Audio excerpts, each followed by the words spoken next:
Welcome back, everyone. I have another guest, a special guest today, Craig Meriwether, and we're going to talk a little bit about his studies, his adventure, his process, his path. I saw something, and again, in his bio and his dialogue of who he is about the hypnotherapy and the subconscious mind of how to get out of these things in advance of that. And I'd like to take a deep dive in that and for him to share his experiences with you on where we're going. But first, Craig, thank you for coming into the show, and how are you Oh, today? What's going oh, I'm on? doing great. I appreciate you inviting me on and having this conversation. I know there's a lot of baggage to the word hypnosis and hypnotherapy, and of course we could probably have a 10-hour conversation and still, have a lot of questions that still could be answered. But I appreciate you inviting me on. No, no, not at all. So what's you said the baggage? What's the one like misconception or stereotype or anything that goes with hypnotherapy that you Oh you yeah. know you want to debunk or that you want to address right off the bat? Well, probably the biggest one is this aspect that is some sort of mind control or brainwashing. It's really unfortunate, just the way the movies have portrayed it or TV shows and things, because they use it as a way to move the plot forward. I mean, how are we going to get Jason Bourne to assassinate the prime minister? Well, let's hypnotize him. And it's not the way it works. That's not really a thing. You can't make anybody do anything they don't want to do. And it's just a natural state of mind of just being a human being that we have a tendency for our minds to drift off and float away.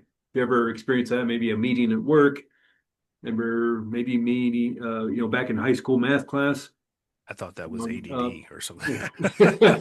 No, it's just being human. And there's a certain aspect around ADD that's getting a little more prevalent, it's seeming like, but it's really just a natural process of the mind. The mind tends to wander off. That's why meditation it can be frustratingly difficult at times, even to long-term meditators, because you say, okay, well, hi, hey, how'd your meditation practice go today? Oh, so my mind's just wandering. I got problems with my parents getting older. I got children. I got work. I got business. I got school going on, and your mind drifts and wanders. That's just the natural state of who we are as human beings. And literally the biology of it is just how fast your brain is operating. So, we've probably seen maybe like on YouTube videos or documentaries or something, this kind of electrical storm that happens in the brain, this lightning storm of brain cells shooting the little electrical pulses. Well, literally how fast that happens determines what brainwave state you're in. The famous ones we learned about back in school were the beta, alpha, theta, and delta brainwave states. That it's just how fast the brain operates. Like you and I right now, we're having this conversation, we're engaged with each other, we're paying attention in this present moment, we're firing in maybe about 18, 20 cycles per second.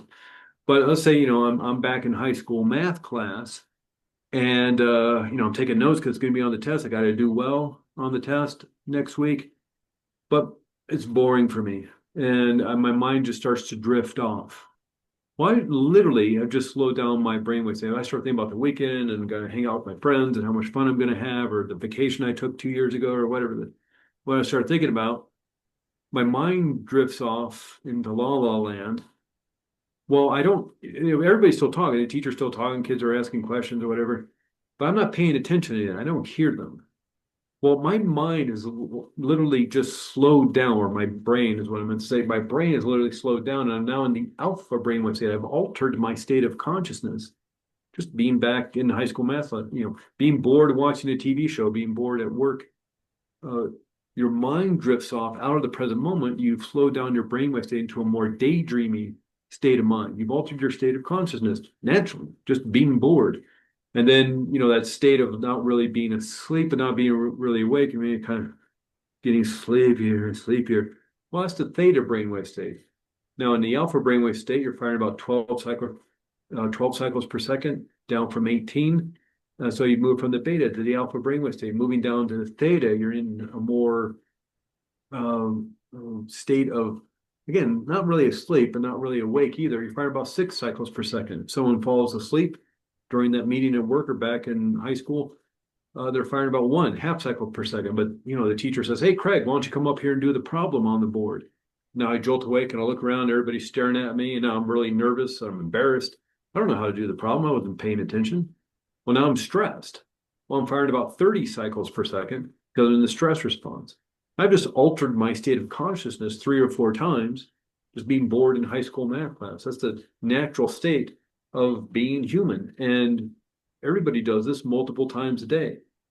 So the kind of most biggest misconception is that we can take control of you, and turn people into zombies, and go rob banks and things. And you can't do that. Even with the shows you see in like Las Vegas, or comedy clubs and things, maybe YouTube videos, and people are acting funny and silly on stage, and they're dancing like Michael Jackson, or singing like Elvis Presley, or barking like dogs, or quacking like ducks. Every single person who got up on the stage volunteered to be up on stage. Nobody makes you, I mean, maybe you lost a bet or something, but you're going to be excused from stage because you're going to get stressed and not want to be up there. So you're not going to be a good candidate to do a show. And a hypnotist comes out, and it's Las Vegas, so shows are expensive. And so they got to do an entertaining show. Who are they going to pick? The introvert in the back of the room that's, sinking down in their chair, hiding in the shadows?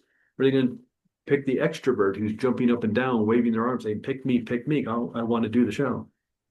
So it's really about your intention. You can't make anybody do anything you don't want to do. In fact, there are people probably listening who say, "Well, I tried hypnotherapy. Nobody, I couldn't be hypnotized." It's like, well, you probably didn't feel comfortable in that moment with that person and the environment that you're in, or maybe your just body and mind weren't ready to do the healing work, and that's fine too. But you move in and out of this hypnosis state multiple times a day, down to that alpha and theta brainwave state. That's called the hypnagogic trance state. There's a fancy term to impress your family and friends at the next dinner party. And it's like you do it multiple times a day. Watching a TV show puts you in the hypnosis state of the alpha brainwave state. So if you can watch TV, then you can do this work too. And so again, probably maybe that was a long answer to a short question, but in terms of the misconceptions and the myths around hypnotherapy and this work, it's not about control. It's not about making you do anything. It's about what you're interested in healing, what you're interested in releasing and letting go of. Maybe it's unknown. That's okay. We're working with the subconscious mind, not conscious mind. This isn't talk therapy. And that's very important, very healing, very useful. But that's not what this work is. This work is of the subconscious mind. And by quieting down that conscious level of mind, just like being bored back in high school math class, or at the meeting at work, or watching a boring TV show and your mind drifts off, that's what we want. Because you quiet down that conscious level of mind and put it to sleep or give it something else to do, you can access the subconscious with your permission. Again, I can't do that on purpose to make you go rob a bank or something. Otherwise I could hypnotize my way into the UN, United Nations, and hypnotize everybody to create world peace. And I'd be that guy who ended war, but I can't do that. I can't get Elon Musk or Jeff Bezos to write me $1 billion check. It's because they don't want to. Okay. So this isn't making people do stuff. It's just your intention is to create healing. This is some great techniques to help you do that. So, are there any dangers? You said that operating at the high frequency or the low frequency, are there any dangers in operating in those zones, or, more than average or usually, the person that operates there or operates at the low frequency? Is there any dangers in staying in those states too long, or? But no, and it's not that you stay in those states too long. It's your body and mind will operate in a way that's safe for you. Now, and like here's a great example. One of the people I follow, and I do kind of continuing education trainings, and go to and I see him speak at conferences and things. His name's Richard Nongard. He has a bunch of videos on YouTube, and some of them are more lecture oriented, and some of them are more like, here's a process that people can use to help relax and kind of restore and rest the body. And one of those recordings, or one of the videos on YouTube, I mean, he's doing just a process about 20 minutes long.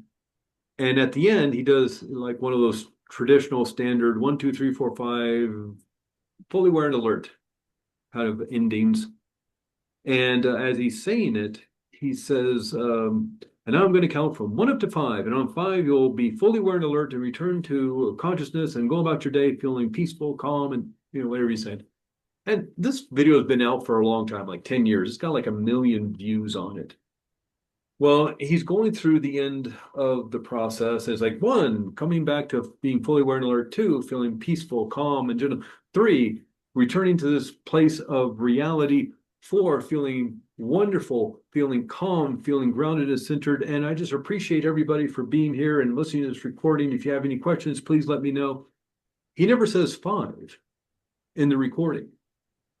1 million people have watched this thing. There's not 1 million people trapped in hypnosis in some sort of zombified coma state. That would have been on the news by now.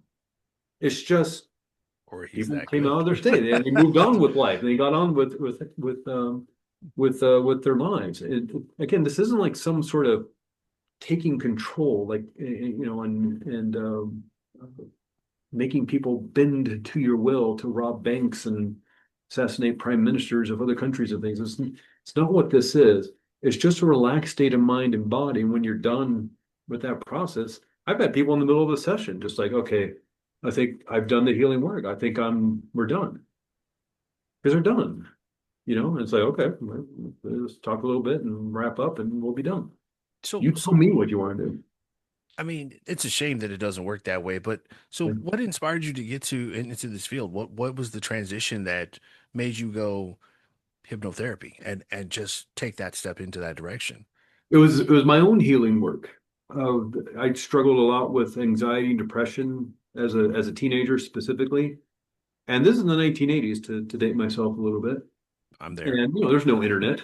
There's if you wanted to do talk therapy, is whatever person you can find in the yellow pages. Let your fingers do the walking through the yellow pages and find a talk therapist. Or certainly as a teenager, you're not asking your friends who's your therapist.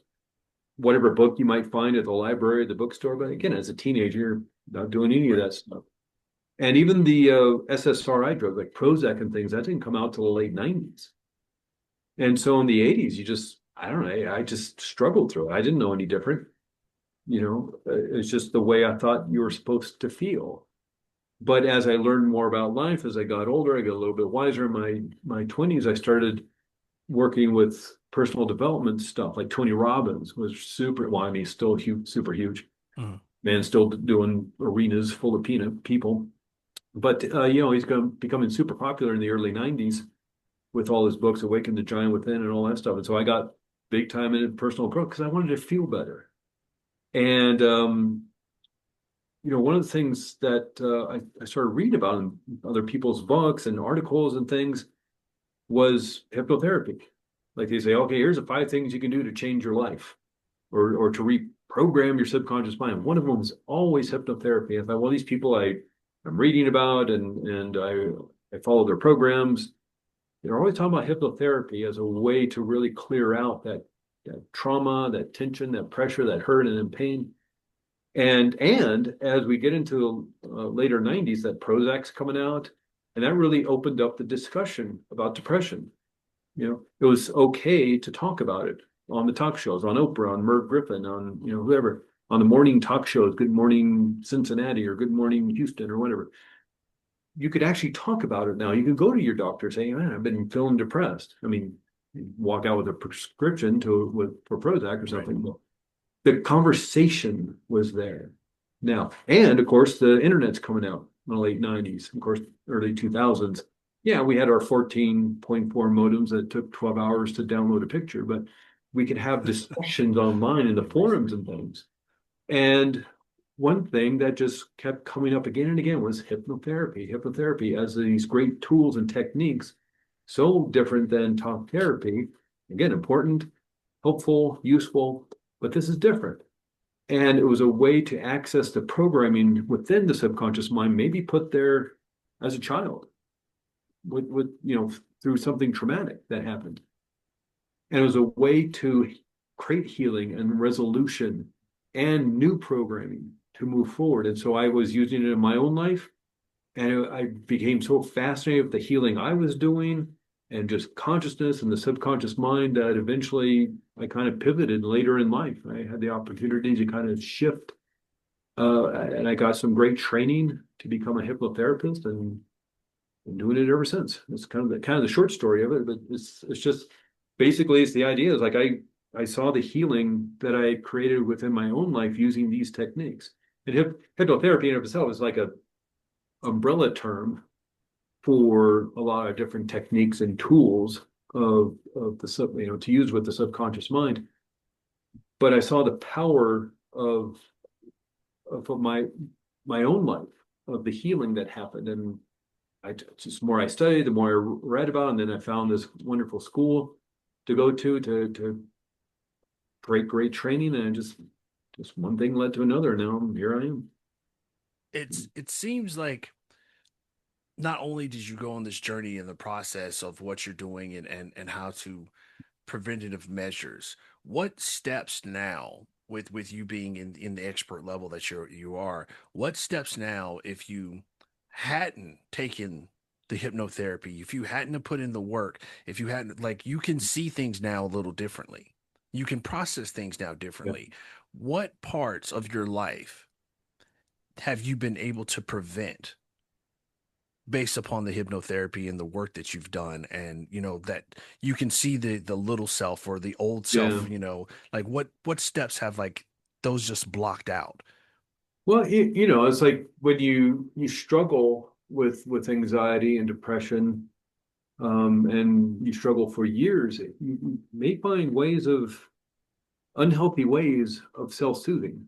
That's where, drinking comes in, or recreational drug use, or smoking, or even, other issues of taking yourself out, and, just to put it a little politely.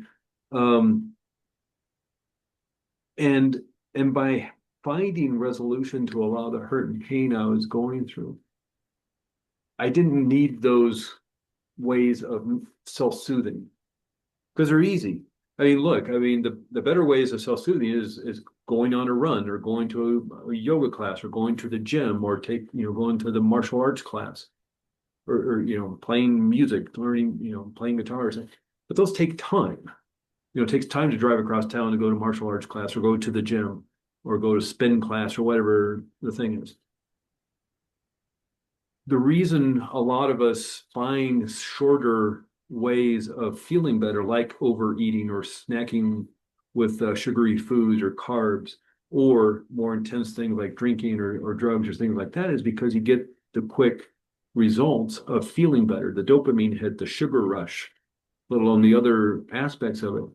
And so what I found with this work is that by creating the healing within the subconscious mind, changing that programming on how to feel safe within myself and within the world, I didn't need those crutches anymore.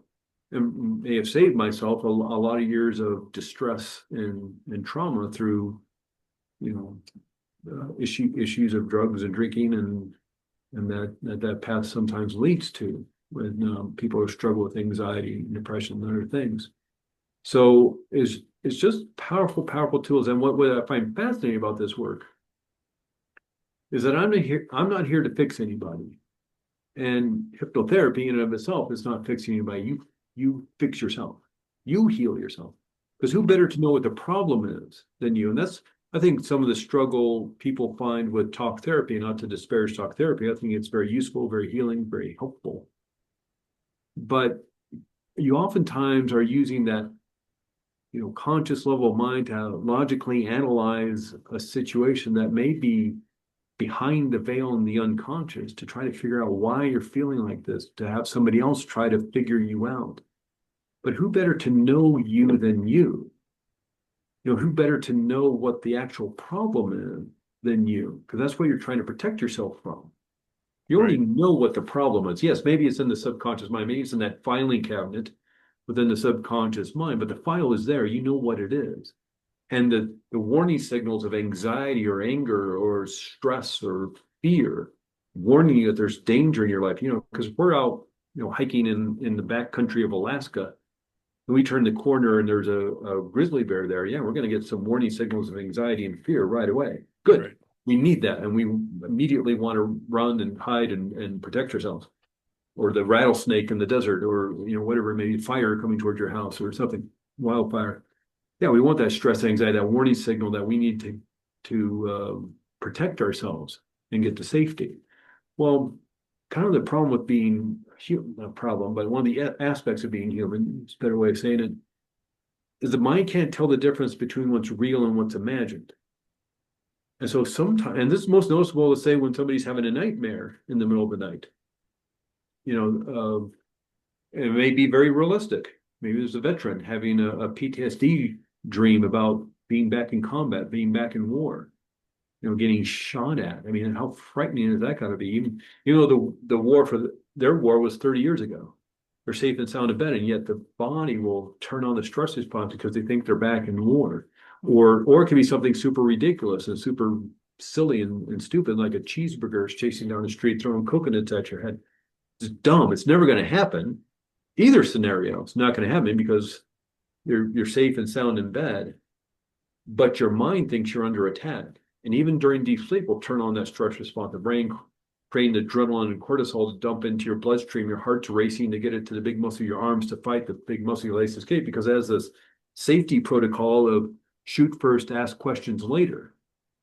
So even in deep sleep will turn on the stress response, changing your entire physiology because you're getting chased down the street by a cheeseburger. So you can imagine what's happening in your waking world, And so all this process is happening within the subconscious mind. And if somebody's struggling with anxiety or fear or anger or resentment, whatever it may be, your subconscious mind knows why you're doing it. That's turning on the stress response, the fight or flight response is a very inefficient way to run the body and the brain. It's hard work. It takes a lot of energy. And in and of itself, the body and brain would rather not to do that. But if it feels you're in danger, real or imagined, if it feels you're in danger, it'll turn it on because it needs to armor you. It needs to protect you. It keeps you safe and protected. That's its main job. And yes, it's running your immune system, your digestive system, and you're healing the cut on a finger and the scrape on a knee and holding on to habits like walking and tying your shoes and all that stuff. Its main job, the subconscious mind, is to keep you safe and protected. But it can't tell the difference between what's real and what's imagined. If you're have real trauma in your life, or maybe it's imaginary things going on in life that, while scary and dangerous, it may not be, it may be due to something that happened a long time ago that is now influencing that anxiety and stress. Your body and mind knows why you're doing it. Because people, even if they're anxious a lot, they're not anxious all the time. Not when they're watching their favorite TV show or listening to music or hanging out with their friend or something. They're not anxious all the time. So the subconscious mind knows when to turn it on and when to turn it off. So it knows why it's doing it. And so that's the power of this work. By quieting down that conscious level of mind, altering your state of consciousness, which you do anyway multiple times a day, we're just going to do it on purpose, move you down that alpha brainwave state and ask. Maybe it's just as simple to ask you what the problem is or what needs to be done about it. That's how powerful you are. You know what to do about this. That's just like you don't have to think about healing the cut on a finger. You know what to do to heal the cut on a finger. If you ever had that experience, like someone say, "Hey, where'd you get that big scrape on your arm?" You're like, "What? I don't see any. Oh, I didn't realize that was there." Subconscious mind knew there was a problem, started the healing process before you were even consciously aware of it. Digesting your food, you don't have to think about that, beating your heart. It knows what the problem is and it knows what to do about it. It's just maybe holding on to it because it thinks it's protecting you. That's what I find just fascinating about this and why I ended up getting into this line of work, to kind of go back to your question a little bit earlier. It's just extraordinary healing that you do. Again, I'm not fixing anyone. If somebody gets in a car accident, if I get in a car accident, take me to the doctor. If my appendix gets inflamed, take me to the surgeon. Don't take me to a hypnotherapist. But in terms of some of this hurt and pain, this trauma we may have experienced a long time ago, even as little kids, we're holding on to it to armor ourselves to prevent from maybe it happening again. You're allowed to release that and let it go. It's like holding on to a bowling ball. If it's not helpful to you anymore, don't hold on to the bowling ball. You can drop it and let it go. And that's the power of this work. And it's quite extraordinary. And unfortunately, and also kind of getting back to one of the original question you asked, it's like it's unfortunate there's so much myths and misconceptions about this being mind control and brainwashing. It's like, no, it's these great techniques to help you release and let go of hurt and pain and build that confidence that you may be looking for, because you can do it. We're not doing anything differently than you're already doing. You're already moving in and out of these states of consciousness. You're already programming yourself for, procrastination or lack of confidence. Let's program yourself for motivation and confidence in giving that speech or that presentation or whatever it may be. You're allowed, and it can be very, very, very powerful work. In It's just a funny. short amount of time. It's funny how you mentioned going to the gym and doing certain things, because I have never been more focused and more clear than when I'm running. Yeah. When I'm running and I am like just either I'm on the treadmill or in the trail, I am laser focused and I am so inspired not only to complete the race, but to do other things in my life. And I get rushed with like, adrenaline and emotions and like mental clarity and focus. And like I have a to-do list in my head and I absolutely blow myself out to the point that when I'm done, I gotta pass out. Like I'm tired, I'm done. Like my mind is gone. I can't focus. I'm lucky if I make it home, if I'm driving home, go take a shower, and then like I'm done for the rest of the day. Like I can't even think. But like I actually go into like a hyper mode and then I'm out. Right. But it's so addictive and it's a Yeah. great rush. It's pushing me and I mean I have like blueprints of pages in my mind of the things that I want to do and I mean, they're laid out like 90-day plans. they're Yeah. just they're Yeah. just all there. And so that's like the best time to catch me. I'm gonna start having to do meetings now on a treadmill because like my mind is just like really focused. So I want to kind of, ask you this one question. Again, Yeah. the question we ask, everybody is because the reason I ask this question is because I feel like everyone comes from a different walk in life. Yeah. Of course. And Yeah. and those walks sometimes steps are more relative to others than they are, the common, you ask a teacher why they teach, you ask, somebody why they play basketball, you ask, and those things, those answers per se, they appeal to only a certain type of people. Mm. So I want to know what motivates you. Yeah. I would say like the first part of my life, what motivated me was to heal and to get better. I didn't know, especially getting out of high school, you're 14, 15, 16 years old, you're graduating high school, 17 or 18. I didn't know how to do that. I just knew I wanted to feel better. And so I started that process of looking and searching. And, back in the day, you just kind of had books and the three television stations on your TV. And so gaining knowledge and wisdom was limited. And of course, as the internet gets out there and stuff, I learned more. And so I would say the first part of my life was motivated by my own healing, by my own hurt and pain, and wanting to find a way to heal that. And I think probably the second half of life, and second half as I head towards 60, I guess that means I'll live to be 120. The second half of life, it's just like sharing that with people. And yeah, you're right. There's 8 billion people, and there's not one size fits all in terms of how to do this work. You get to this extraordinary state by running and doing that extreme physical intense exercise. Somebody else may do it just by sitting still by meditating. But yeah, there's all sorts of different ways from A to Z to find that state of flow and a way to move in life and get inspired. I find it through doing this kind of work of hypnotherapy. And so what motivates me is just, wanting to be the best person I can be, leave the world a better place. And in my little kind of corner of the world, this is how I do it by finding ways of accessing my subconscious mind to create change. Great answer. So, where can the people find you? I want you to, I found you, of course, different means, but like, where can people find you? Like, where can they dive in or get to know you or talk to you one on one or go through the Yeah, process? Like, what do you have out there to like the open door and the welcome mat? So this is your time to like plug all of that. How can yeah, people reach absolutely. you? Well, the best way is just the website. I live in Flagstaff, Arizona, but most of the work I do is with people online in virtual sessions over Zoom, which we started a few years ago during the whole COVID thing.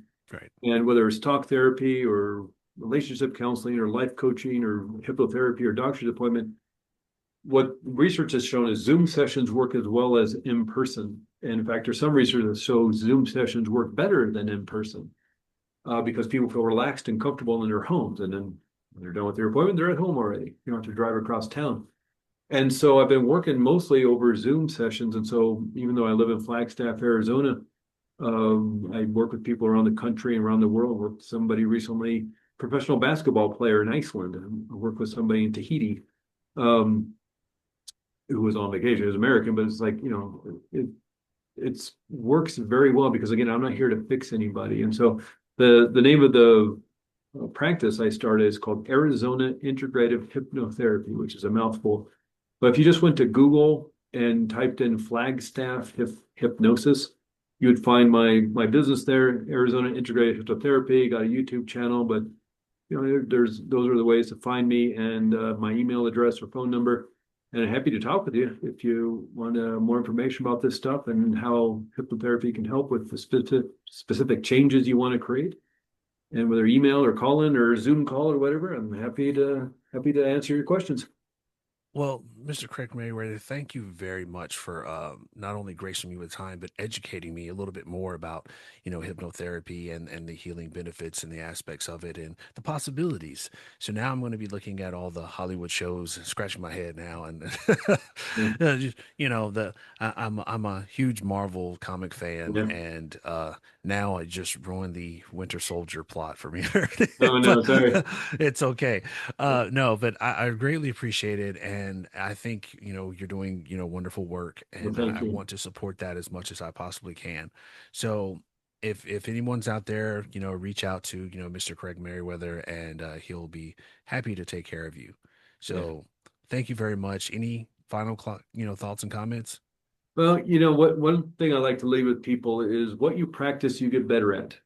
Now, of course, that's great if you're learning the guitar or piano or dance or martial arts or into walk as a kid. But if you're practicing anxiety and fear, resentment and anger, you're going to get really good at that. So it's time to kind of assess and become aware of what are you practicing and what would you rather have instead, and you're allowed to have it. And hypnotherapy may be a great way for you to achieve that. Awesome.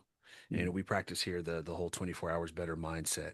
So thank you very much, Yeah. and I'll catch you guys on the next one. Every day is a blessing. The time we spent together, all we can do is promote change. 24 hours better.